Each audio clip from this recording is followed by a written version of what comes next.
जय श्री गणेशाय नमः। प्रिय श्रोताओं, आज सुनिए श्री सत्यनारायण भगवान की यह पावन कथा। सत्यनारायण कथा का इतना प्रभाव है कि इसके सुनने मात्र से ही सभी मनोकामनाएं पूर्ण होती हैं। तो प्रसन्नचित्त मन और श्रद्धा भक्ति के साथ श्री सत्यनारायण भगवान का ध्यान करते हुए आइए इस कथा को सुनते हैं। सभी भक्तजन मिलकर बोले, श्री सत्यनारायण भगवान की जय। श्री गणेशाय नमः। एक समय की बात है, नैशिरण्य तीर्थ में शोनिकादि 88,000 ऋषियों ने श्री सूत जी से पूछा, हे प्रभु, इस कलयुग में वेद विद्या रहित मनुष्यों को प्रभु भक्ति किस प्रकार मिल सकती है तथा उनका उद्धार कैसे होगा। मुनि श्रेष्ठ, कोई ऐसा तप बताइए जिससे थोड़े समय में ही पुण्य मिले और मनवांछित फल भी मिल जाए। इस प्रकार की कथा सुनने की हम इच्छा रखते हैं। सर्व शास्त्रों के ज्ञाता सूत जी बोले, हे वैष्णवों, मैं पूज्य आप सभी ने प्राणियों के हित की बात पूछी है, इसलिए मैं एक ऐसे श्रेष्ठ व्रत को आप लोगों को बताऊंगा जिसे नारद जी ने लक्ष्मी नारायण जी से पूछा था और लक्ष्मीपति ने मुनि श्रेष्ठ नारद जी को कहा था। आप सभी इसे ध्यान से सुनिए। एक समय की बात है, योगीराज नारद जी दूसरों के हित की इच्छा के लिए अनेकों लोगों में घूमते हुए मृत्यु लोक में आ पहुँचे। यहाँ उन्होंने अनेक योनियों में जन्मे प्राय सभी मनुष्यों को अपने कर्मों द्वारा अनेकों दुखों से पीड़ित देखा। उनका दुख देख नारद जी सोचने लगे कि ऐसा यत्न किया जाए कि जिससे करने से निश्चित रूप से मानव के दुखों का अंत हो जाए। इसी विचार पर मनन करते हुए वह विष्णु लोक में गए। वहां वह देवों के ईश भगवान नारायण की स्तुति करने लगे, जिनके हाथों में शंख चक्र गदा और पद्म थे, गले में वरमाला पहने हुए थे। स्तुति करते हुए नारद जी बोले, हे भगवान, आप अत्यंत शक्ति से संपन्न हैं। मन तथा वाणी भी आपको नहीं पा सकती। आपका आदि मध्य तथा अंत नहीं है। निर्गुण स्वरूप सृष्टि के कारण भक्तों के दुख को दूर करने वाले आपको मेरा नमस्कार है। नारद जी की स्तुति सुन विष्णु भगवान बोले, हे मुनि श्रेष्ठ, आपके मन में क्या बात है? आप किस काम के लिए पधारे हैं, उसे निसंकोच कहो। इस पर नारद जी बोले कि मृत्यु लोक में अनेक योनियों में जन्मे मनुष्य अपने कर्मों के द्वारा अनेक दुखों से दुखी हो रहे हैं। हे नाथ, आप मुझ पर दया करते हैं तो बताइए कि वह मनुष्य थोड़े प्रयास से ही अपने दुखों से कैसे छुटकारा पा सकते हैं। श्री हरि बोले, हे नारद, मनुष्यों की भलाई के लिए तुमने बहुत अच्छी बात पूछी है। जिसके करने से मनुष्य मोह से छूट जाता है, वह बात मैं कहता हूँ, उसे सुनो। स्वर्ग लोक व मृत्यु लोक दोनों में एक दुर्लभ उत्तम व्रत है जो पुण्य देने वाला है। आज प्रेमवश होकर मैं उसे तुमसे कहता हूँ। श्री सत्यनारायण भगवान की यह व्रत अच्छी तरह विधान पूर्वक करके मनुष्य तुरंत ही यहाँ सुख भोग कर मरने पर मोक्ष पाता है। श्री हरि के वचन सुनकर नारद जी बोले कि उस व्रत का फल क्या है और उसका विधान क्या है। यह व्रत किसने किया था? इस व्रत को किस दिन करना चाहिए? सभी कुछ विस्तार से बताइए। नारद जी की बात सुनकर श्री हरि बोले, दुख व शोक को दूर करने वाला यह व्रत सभी स्थानों पर विजय दिलाने वाला है। मानव को भक्ति व श्रद्धा के साथ शाम को सत्यनारायण की पूजा धर्मपरायण होकर ब्राह्मणों व बंधुओं के साथ करनी चाहिए। भक्ति भाव से ही नैवेद्य, केले का फल, घी, दूध और गेहूं के आटे का सवाया ले। गेहूं के स्थान पर साठी का आटा, शक्कर तथा गुड़ लेकर भी सभी भक्षण योग्य पदार्थों को मिलाकर भगवान का भोग लगाएं। ब्राह्मणों सहित बंधु बांधवों को भी भोजन कराएं। इसके बाद स्वयं भोजन करें। भजन कीर्तन के साथ भगवान की भक्ति में लीन हो जाएं। इस तरह से सत्यनारायण भगवान का यह व्रत करने पर मनुष्य की सारी इच्छाएं निश्चित रूप से पूरी होती हैं। इस कलिकाल अर्थात कलयुग में मृत्यु लोक में मोक्ष का यही एक सरल उपाय बताया गया है। इति श्री सत्यनारायण व्रत कथा का प्रथम अध्याय संपूर्ण। श्री सत्यनारायण कथा द्वितीय अध्याय। सूत जी बोले, हे ऋषियों, जिसने पहले समय में इस व्रत को किया था उसका इतिहास कहता हूँ। ध्यान से सुनो। सुंदर काशीपुर नगरी में एक अत्यंत निर्धन ब्राह्मण रहता था। भूख प्यास से परेशान वह धरती पर घूमता रहता था।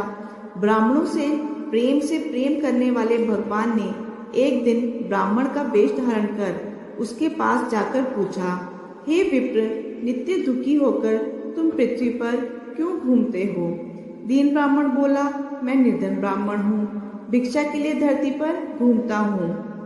हे भगवान, यदि आप इसका कोई उपाय जानते हो तो बताइए। विद ब्राह्मण कहते हैं कि सत्यनारायण भगवान मनोवांछित फल देने वाले हैं, इसलिए तुम उनका पूजन करो। इसे करने से मनुष्य सभी दुखों से मुक्त हो जाता है। वृद्ध ब्राह्मण बनकर आए सत्यनारायण भगवान उस निर्धन ब्राह्मण को व्रत का सारा विधान बताकर अंतर्ध्यान हो गए। ब्राह्मण मन ही मन सोचने लगा कि जिस व्रत को विद ब्राह्मण करने का कह गए हैं मैं उसे जरूर करूंगा। यह निश्चय करने के बाद उसे रात में नींद नहीं आई। वह सवेरे उठकर सत्यनारायण भगवान के व्रत का निश्चय कर भिक्षा के लिए चला गया। उस दिन निर्धन ब्राह्मण को भिक्षा में बहुत धन मिला, जिससे उसने बंधु बांधवों के साथ मिलकर श्री सत्यनारायण भगवान का व्रत संपन्न किया। भगवान सत्यनारायण का व्रत संपन्न करने के बाद वह निर्धन ब्राह्मण सभी दुखों से छूट गया और अनेक प्रकार की संपत्तियों से युक्त हो गया। उसी समय से यह ब्राह्मण हर माह इस व्रत को करने लगा।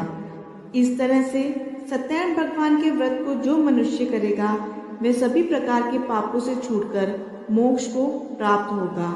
जो मनुष्य इस व्रत को करेगा वह भी सभी दुखों से मुक्त हो जाएगा। सूत जी बोले, इस तरह से नारद जी से नारायण जी का कहा हुआ श्री सत्यनारायण व्रत को मैंने तुमसे कहा। हे विप्रो, मैं अब और क्या कहूँ? ऋषि बोले, हे मुनिवर, संसार में उस विप्र से सुनकर और किस किस ने इस व्रत को किया, हम सब इस बात को सुनना चाहते हैं। इसके लिए हमारे मन में श्रद्धा का भाव है। सूत जी बोले, हे मुनियों, जिस जिसने इस व्रत को किया वह सब सुनो। एक समय वही विप्र धन व ऐश्वर्य के अनुसार अपने बंधु बांधवों के साथ इस व्रत को करने को तैयार हुआ। उसी समय एक लकड़ी बेचने वाला बूढ़ा आदमी आया और लकड़ियां बाहर रखकर अंदर ब्राह्मण के घर में गया।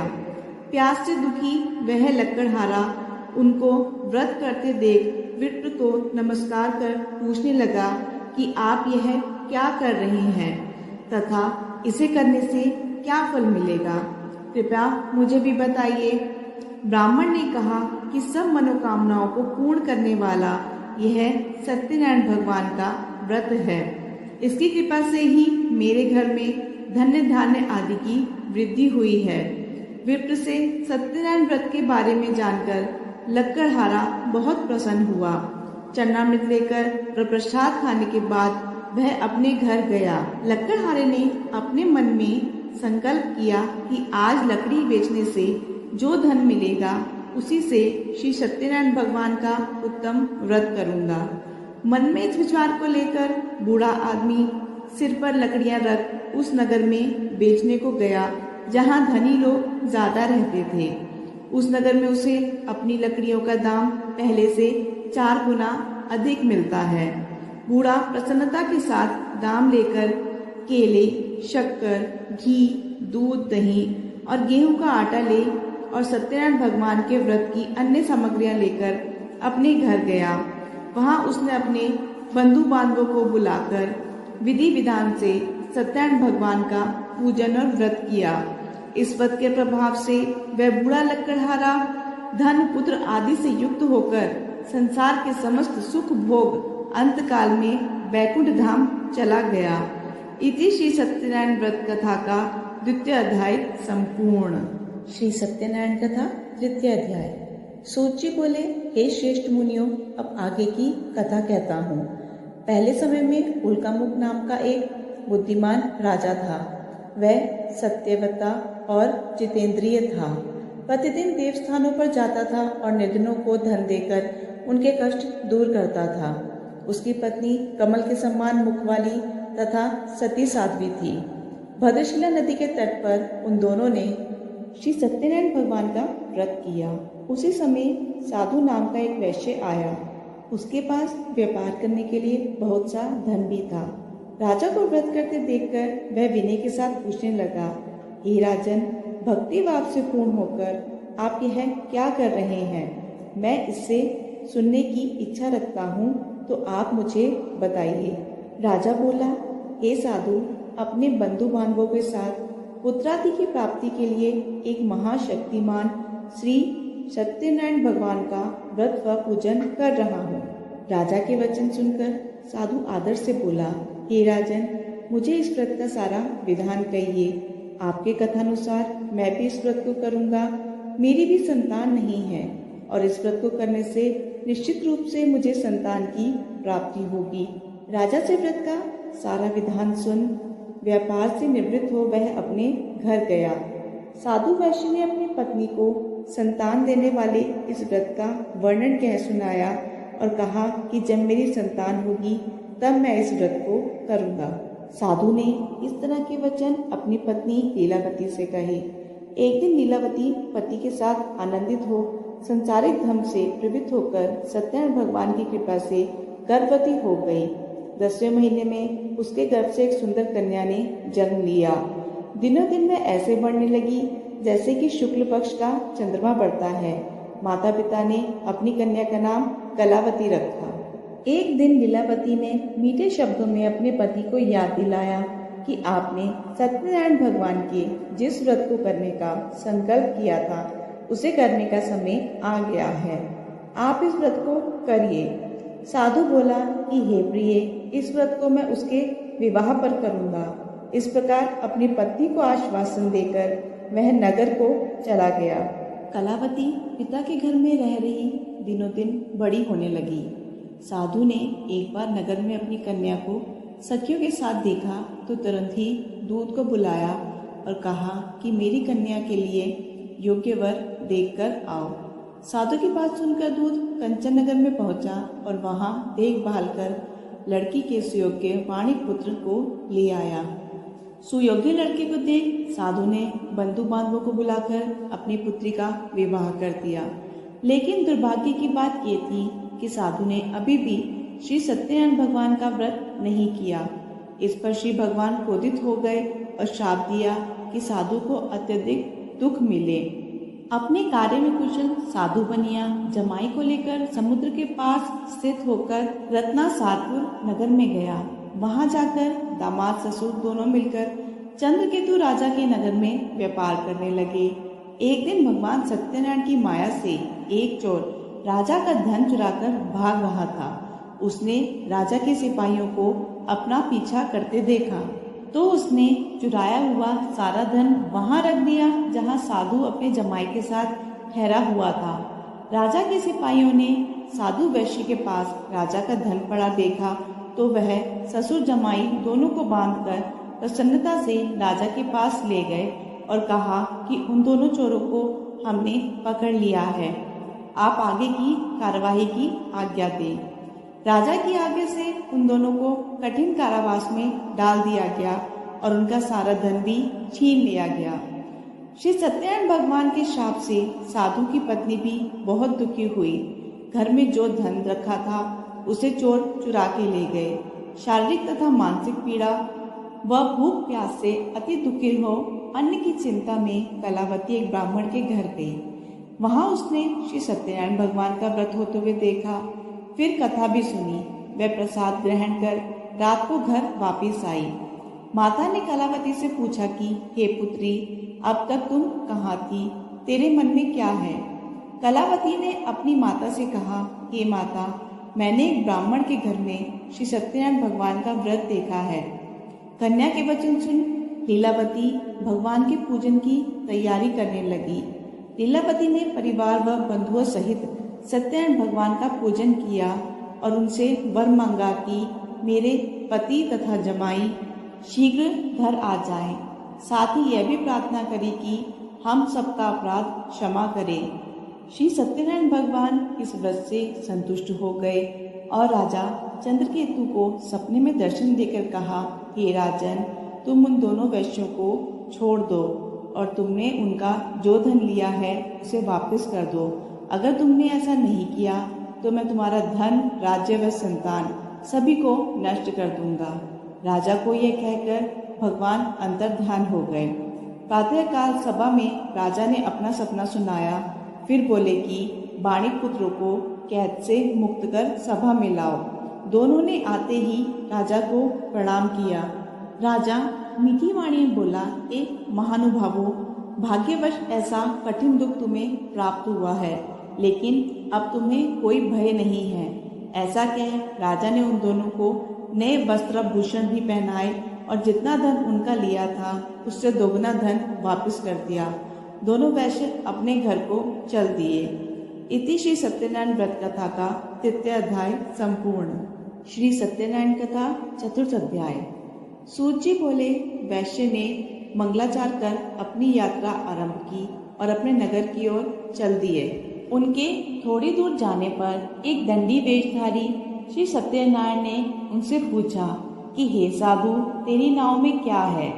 अभिमानी वाणिक हंसता हुआ बोला, हे दंडी, आप क्यों पूछते हो? क्या धन लेने की इच्छा है?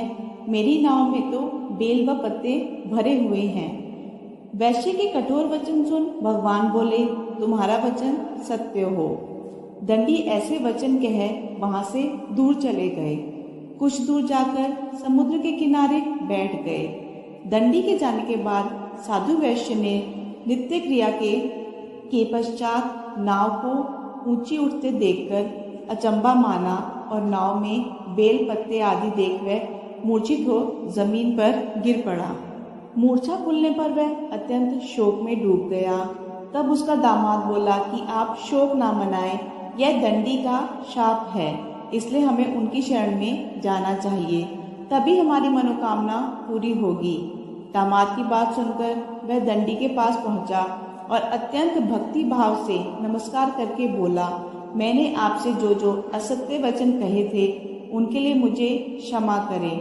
ऐसा कहकर महान शोकातुर हो रोने लगा। तब दंडी भगवान बोले, हे वाणिक पुत्र, मेरी आज्ञा से बार बार तुम्हें दुख प्राप्त हुआ है। तू मेरी पूजा से विमुख हुआ है।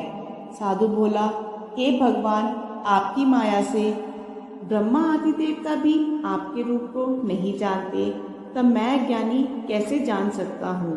आप प्रसन्न होइए, अब मैं सामर्थ्य के अनुसार आपकी पूजा करूँगा। मेरी रक्षा करो और पहले के समान नौका में धन भर दे। साधु वैश्य के भक्ति पूर्वक वचन सुनकर भगवान प्रसन्न हो गए और उसकी इच्छा अनुसार वरदान देकर अंतर्ध्यान हो गए। ससुर जमाई जब नाव पर आए तो नाव धन से भरी हुई थी। वही अपने अन्य साथियों के साथ सत्यनारायण भगवान का पूजन कर अपने नगर को चल दिए। जब नगर के नजदीक पहुंचे तो दूत को घर पर खबर करने के लिए भेज दिया। दूत साधु की पत्नी को प्रणाम कर कहता है कि मालिक अपने दामाद सहित नगर के निकट आ गए हैं।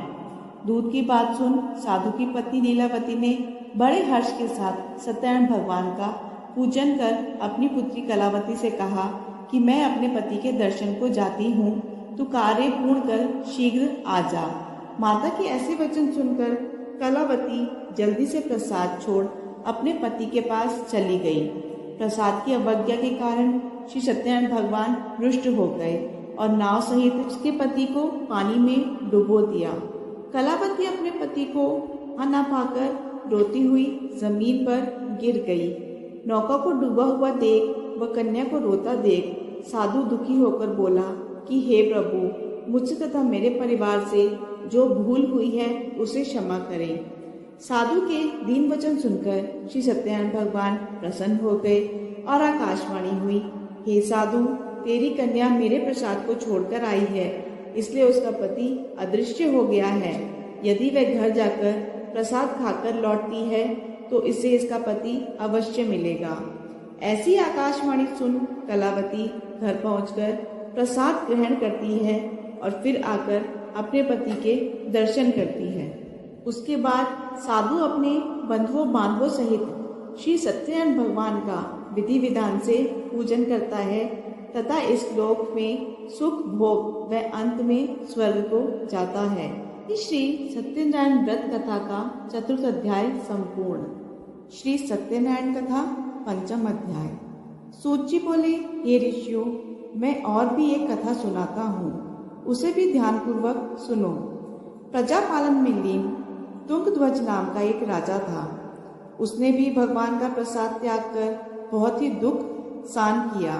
एक बार वन में जाकर वन्य पशुओं को मारकर वह बड़ के पेड़ के नीचे आया। वहां उसने ग्वालों को भक्ति भाव से अपने बंधुओं सहित सत्यनारायण भगवान का पूजन करते देखा। अभिमानवश राजा ने उन्हें देखकर भी पूजा स्थान में नहीं गया और ना ही उसने भगवान को नमस्कार किया। ग्वाला ने राजा को प्रसाद दिया, लेकिन उसने वह प्रसाद नहीं खाया और प्रसाद को वहीं छोड़कर वह अपने नगर को चला गया। जब वह नगर में पहुंचा तो वहां सब कुछ तहस नहस हुआ पाया, तो वह शीघ्र ही समझ गया कि यह सब भगवान ने ही किया है। वह दोबारा ग्वालों के पास पहुंचा और विधि पूर्वक पूजा करके प्रसाद खाया, तो श्री सत्यनारायण भगवान की कृपा से सब कुछ पहले जैसा हो गया। दीर्घ काल तक सुख भोगने के बाद मरणोपरांत उसे स्वर्ग लोक की प्राप्ति हुई। जो मनुष्य परम दुर्लभ इस व्रत को करेगा तो भगवान सत्यनारायण की अनुकंपा से उसे धन्य धान्य की प्राप्ति होगी। निर्धन धनी हो जाता है और भयमुक्त हो जीवन जीता है। संतानहीन मनुष्य को संतान सुख मिलता है और सारे मनोरथ पूर्ण होने पर मानव अंतकाल में वैकुंठ धाम को जाता है। सूत जी बोले, जिन्होंने पहले इस व्रत को किया है, अब उनके दूसरे जन्म की कथा कहता हूँ। वृद्ध शंतानंद ब्राह्मण ने सुदामा का जन्म लेकर मोक्ष की प्राप्ति करी। लक्कड़हारे ने अगले जन्म में निषाद बनकर मोक्ष प्राप्त किया। उल्कामुख नाम का राजा दृष्टत होकर वैकुंठ को गए। साधु नाम के वैश्य ने मोरध्वज बनकर अपने पुत्र को आरे से चीरकर मोक्ष पाया। महाराज तुंगध्वज ने स्वयंभू होकर भगवान में भक्ति युक्त हो कर्म कर मोक्ष पाया। इति श्री सत्यनारायण व्रत कथा का पंचम अध्याय संपूर्ण। आशा है आपको ये वीडियो पसंद आई होगी। वीडियो को लाइक शेयर जरूर कीजिएगा और चैनल को सब्सक्राइब करना ना भूलिएगा। धन्यवाद।